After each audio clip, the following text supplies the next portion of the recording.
একটি নৌকা 8% ক্ষতিতে বিক্রি করা হলো।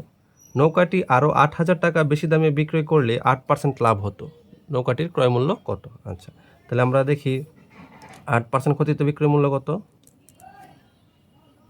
8% ক্ষতিতে বিক্রয় মূল্য কত হবে? 100 বিয়োগ 8 সমান হবে কত? 92 টাকা। আবার বলছে কি 8% লাভ হতো 8,000 টাকা বেশি বিক্রিতে করলে। তাহলে 8% লাভে আবার বিক্রয় মূল্য কত? 100 যোগ 8 সমান হচ্ছে কত?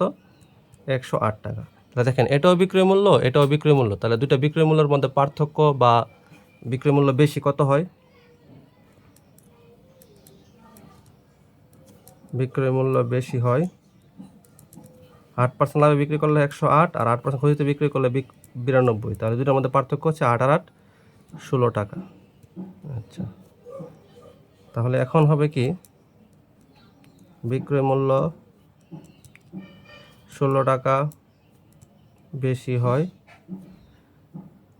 যখন ক্রয় মূল্য কত টাকা? 100 টাকা। ঠিক আছে না? 100 টাকার উপরেই কম কম বেশি হয়েছে। তাহলে 1 টাকা বেশি হয় যখন ক্রয় মূল্য 100/16।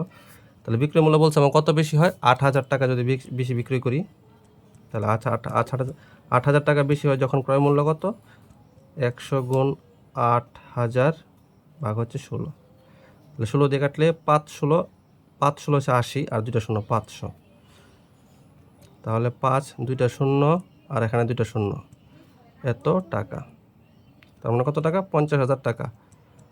তাহলে উত্তর হচ্ছে কত? 50,000 টাকা। এটা হচ্ছে কি ক্রয় মূল্য।